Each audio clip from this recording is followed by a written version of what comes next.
Olá, nessa aula a gente vai apresentar alguns comandos básicos para gerenciar processos no Linux. A gente poderia ter colocado também esses comandos na aula sobre comandos básicos do Linux, mas devido a uma certa importância que esses comandos têm para o gerenciamento do sistema e também porque eles são bastante comuns caírem em prova, então a gente preferiu separar eles numa aula própria. Ok, o primeiro comando que a gente vai ver aqui vai ser o comando ps, de Process Snapshot. Então ps vai me mostrar quais são os processos que estão rodando aqui na minha sessão. Se eu executar ps-a, ele vai listar todos os processos. Porém, ele não vai listar o que ele chama de líder de sessão, que aí no caso é o bash, e ele não vai listar também aquilo que não está vinculado a um terminal. Então só está aparecendo aí o ps. Se eu criar um processo, então vou abrir o VI aqui, executar Ctrl Z, ele vai parar. Agora eu vou fazer ps-a. Você vê que o bash não aparece, mas o VI aparece. Então ele está mostrando aí todos os processos, mas não está mostrando o líder de sessão e nem os processos que não estão vinculados a um terminal. Se eu der só o ps de novo, o bash aparece lá.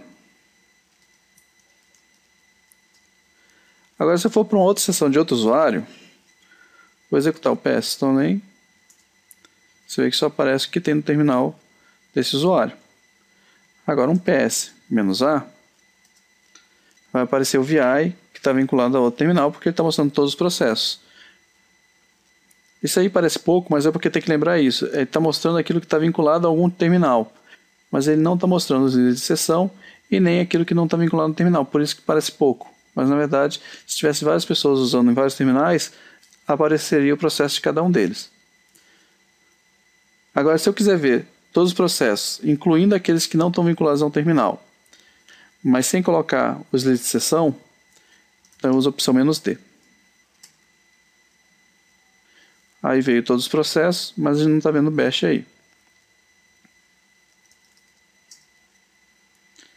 Agora, se eu quisesse ver tudo, incluindo os líderes de sessão, aí o que eu faria? ps menos opção "e". E aí está mostrando todo mundo.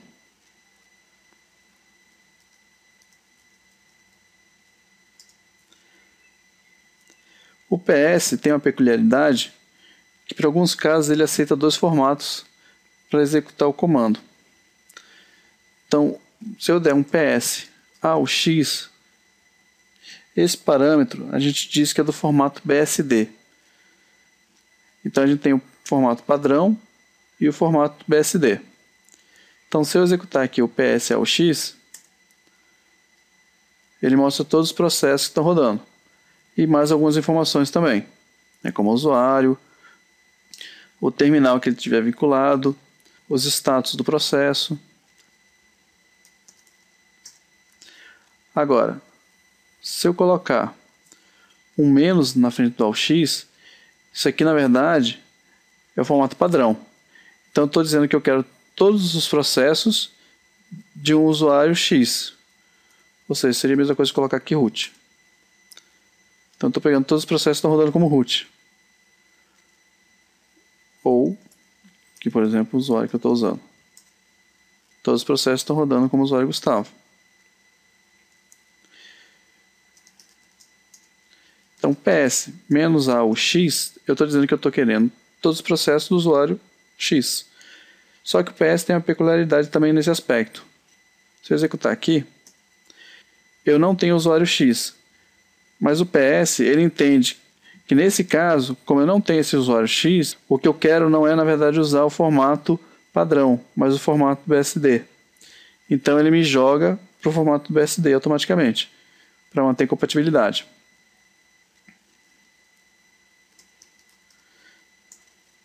Outro parâmetro bastante usado no ps é o "-ef". O ideal é que a gente saia do ps ao x, que era muito usado antes, para o ps-ef. O f é para mostrar o formato longo, ou seja, vem com diversas informações também, e a gente pode acrescentar mais informações no formato de saída. Outra opção legal do ps é a gente usar ps --forest. que ele me dá a cadeia de pai e filho do processo. Então, se eu vier aqui e colocar também o "-f", ele vai detalhar ainda mais a saída. Então, se eu vier aqui no SSH, você está vendo que ele abriu aqui um bash, e esse bash está com o VI também aberto. Então, esse processo aqui tem como pai esse processo bash, que tem como pai esse processo do SSH, que está vinculado ao processo principal do SSH. Então, isso aí seria uma forma de você ver como é que os processos estão se relacionando. Outra forma também seria o PS-tree.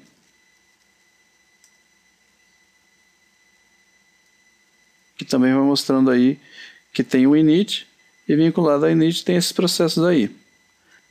Como o init é o primeiro processo, então ele fica como pai de todos os outros processos.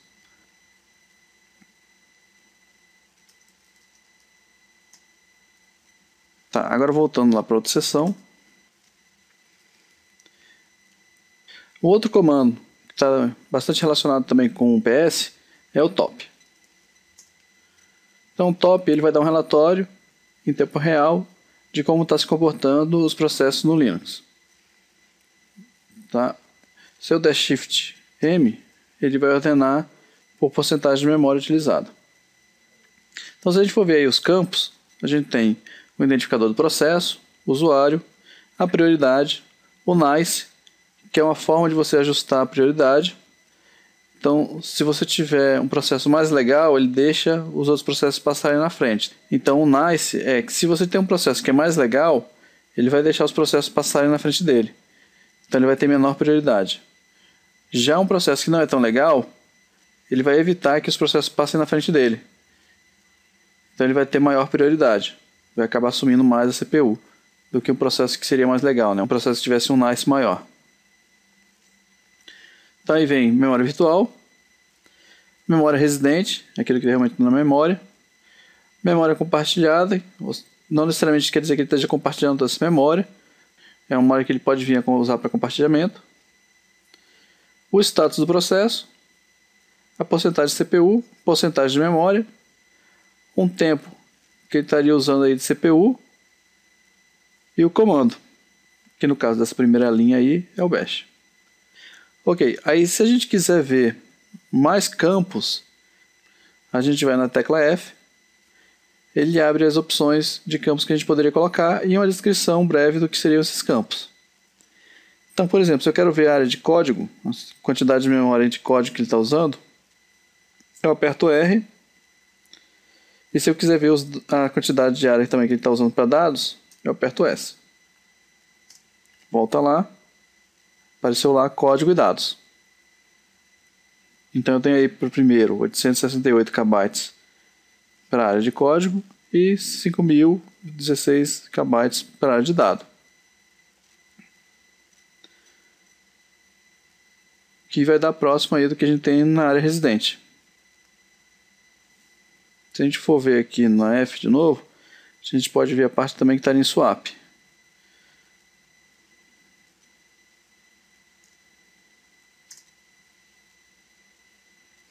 Né? Aí está 16 MB, são 16 MB na verdade que não foram paginados, né? Não subiram para a memória, ou em algum momento estavam na memória e desceram de volta para o disco durante o gerenciamento de memória. Outro ponto interessante de ver também, eu vou tirar aqui o S, o R e o P, para não ficar poluída a tela, e vou apertar o U, que ele vai dar aí a contagem de pagefall para o processo. O Linux ele também chama os processos de task. Tá lá. Ó. Por enquanto, pouquíssimos processos aí estão dando pagefall.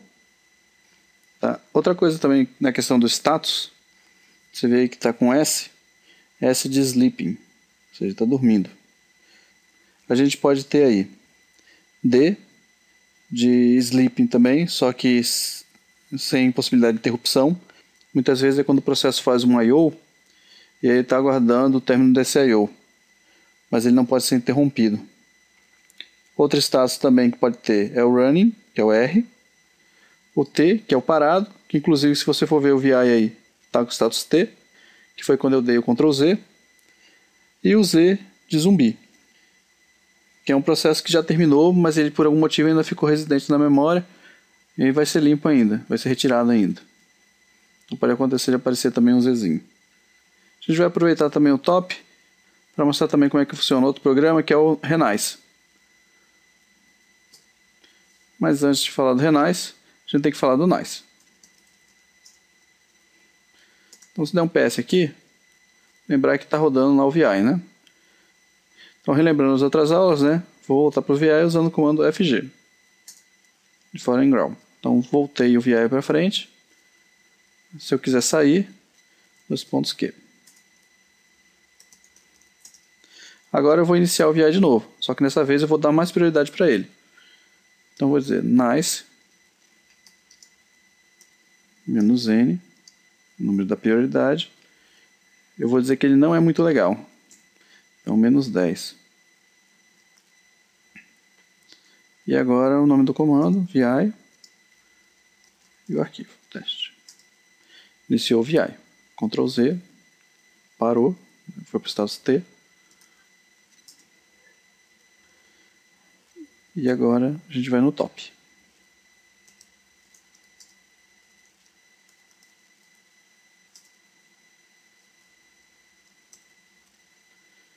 Se a gente for procurar o VI aqui, está um pouco mais baixo, você vai ver aqui que ele está com um nice -10. Isso é descontado aqui da prioridade. Então a prioridade que estava em 20, ela cai para 10. Quanto menor esse número, maior a prioridade do processo. Então ele não está sendo gente boa com os outros processos e está segurando a fila. Então ele está entrando na frente dos outros. Está ganhando mais prioridade.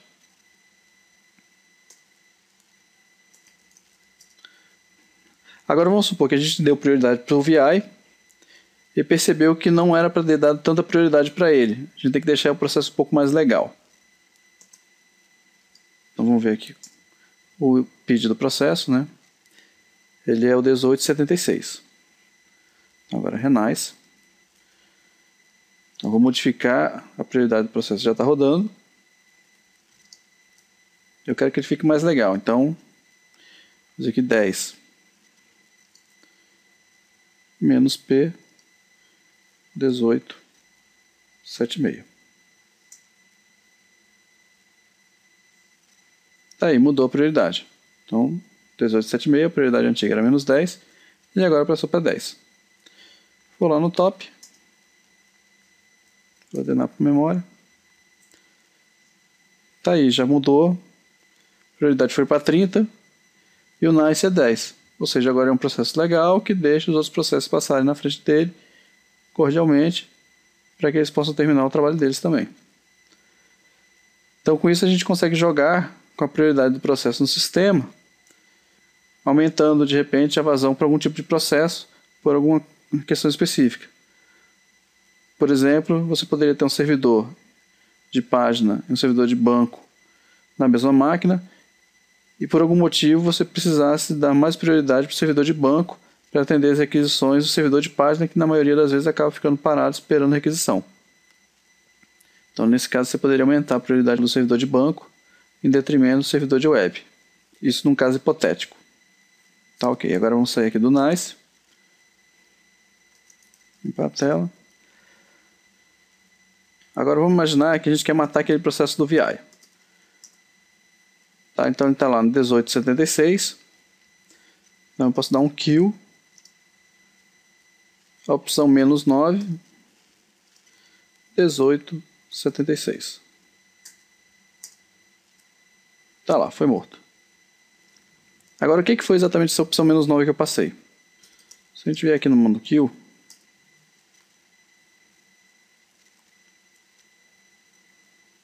a gente vai ver que tem uma série de sinais que a gente pode mandar para o processo. Esses valores, eles sinalizam algum tipo de opção para o processo e o processo pode interpretar de alguma forma. No caso do kill, ele é um sinal um pouco mais bruto, porque ele força o término do processo. Eu tenho a opção mais amena, que seria o term, que é essa opção -15. Então eu poderia ter dado um kill -15 em vez do kill -9. E aí eu estaria sinalizando o processo, ó, eu quero que você termine. Geralmente, quando a gente não consegue terminar de uma forma amena o processo, a gente usa a opção "-9", que é para forçar mesmo que o processo pare. Outro sinal bastante usado também é esse "up". Muitas vezes a gente pode usar o "up" para restartar um processo e fazer com que ele leia de novo os arquivos de configuração. A gente também vê esse sinal "up" quando a gente está, às vezes, fazendo alguma atividade no terminal e faz o logout. Então a gente iniciou de repente algum processo no terminal, ele está processando alguma coisa, e aí a gente sai do terminal, aí o processo recebe um "up". Só que o que acontece quando ele recebe esse "up", ele na verdade termina. Tá? Então a gente vai ver daqui a pouco outro comandinho chamado "no-up", que inicia o processo, evitando que quando eu saio do terminal e o processo receba esse sinal "up", ele se desligue. Então voltando aqui para o terminal. Aí eu matei o processo com a opção "-9". Vamos fazer de novo aqui VI test. Outra coisa, como eu matei de uma vez, né, o processo ele tinha criado, né, no caso do VI, ele tinha criado um arquivo para trabalhar com a edição. Que aí ele vai modificando ali no arquivo e depois ele salva em cima daquele arquivo que a gente está modificando. Consequentemente, como eu saí de uma vez, ele não apagou aquele arquivo, nem salvou as alterações. Então um X aqui, para excluir aquele arquivo anterior. Vou dar um Z de novo. O PS VI está lá, 1919. Agora eu vou ser mais gentil, vou dar um kill -term. Poderia ser 15 também. No 1919.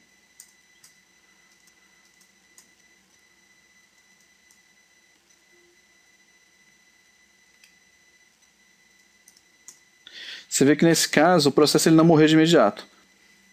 Ele esperou que eu puxasse o processo de volta e aí ele me deu a mensagem que ele estava segurando. Ou seja, recebi um sinal de term e estou concluindo. Agora ele está terminado. Então vamos lá, VI teste de novo. Você vê que dessa vez ele não falou que tinha aquele arquivo lá pendente. Vamos sair aqui.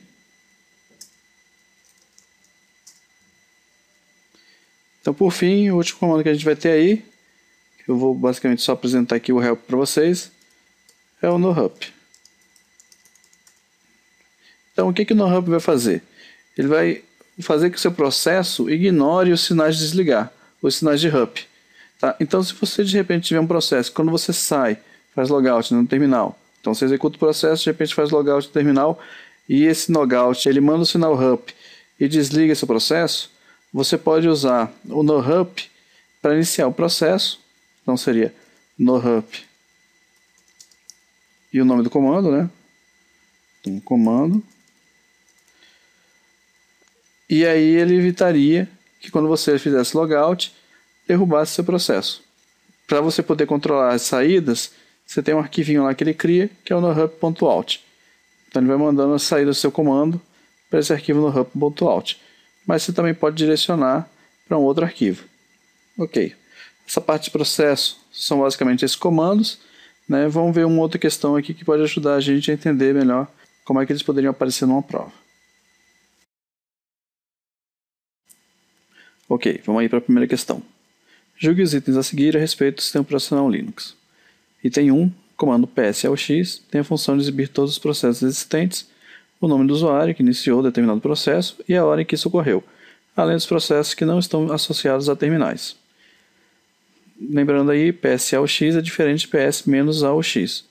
-AUX seria o formato padrão, está pedindo todos os processos do usuário X.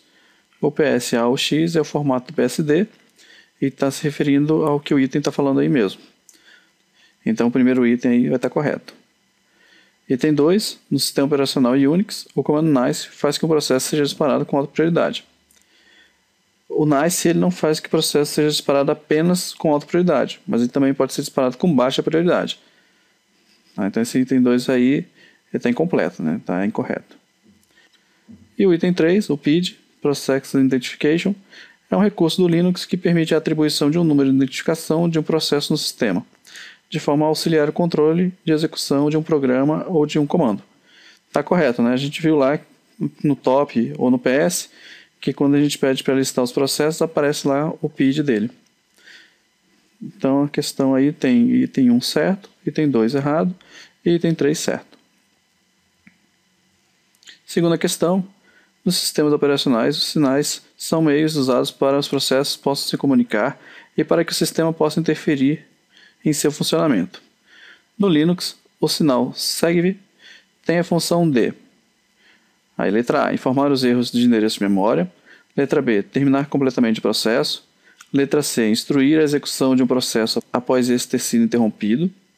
Letra D, informar os erros de instrução ilegal. E letra E, matar um processo que é usado em momento de criticidade. Lembrando aqui alguns dos sinais que podem ser enviados para o processo. Então tem o HUP, que é o sinal 1, que vai ajudar ali a reiniciar o processo e ele relê os arquivos de configuração, ou também pode acabar terminando o processo quando você, por exemplo, dá logout. SIGKILL, que é o kill, -9, que vai matar o processo, mas fazendo observação aí, lembrando que o processo no estado D ignora um sinal, não só do kill, mas de outros sinais também. Então o status D, que é o status que ele está dormindo, mas sem aceitar interrupções, então mesmo que você mande um kill -9 para o processo, ele não vai morrer. Tem que esperar ele terminar o processo de I/O que ele está fazendo. SIGSEVIC, que é o que ele perguntou, é o número 11 e é de acesso a segmento de memória inválido. E o SIGTERM é o 15, que é a terminação do processo. Isso é uma forma mais gentil do que o kill. Então a resposta lá da questão é a letra A, informar os erros de endereço de memória. Lembrando que no manual lá do kill, ele mostra quais são os sinais possíveis que podem ser enviados. Mas aqueles ali são os mais comuns da gente usar e geralmente aparecer na prova.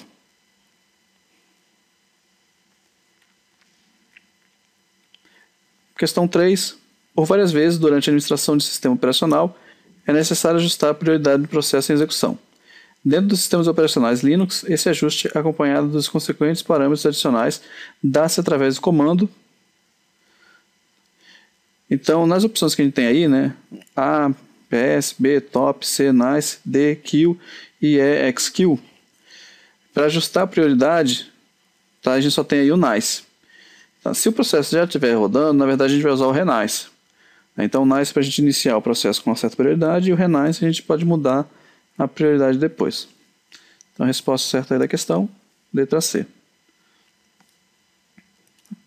A questão 4. Sistema operacional Linux, o uso correto do comando top faz com que o sistema informe a letra A, maior arquivo aberto no momento. Letra B, o usuário com maior tempo de conexão ao servidor. Letra C, os processos que mais gastam memória. Letra D, o maior número de processos que o sistema permite abrir. E letra E, o tempo que ele está ativo desde o último boot. Então, lembrando lá o top, ele vai mostrar informações sobre os processos. Então, dessas informações, a que se encaixa aí nas opções, seria somente os processos que mais gastam memória. Então, resposta da questão, letra C. Então, com essa questão número 4, a gente encerra essa pequena avaliação. Então, nessa aula a gente viu um pouco dos comandos que trabalham com processos, viu um pouquinho da ideia de processo do Linux na parte teórica, viu os sinais que podem ser enviados para eles e como a gente pode monitorar os processos usando o top, inclusive mexendo nas prioridades do processo.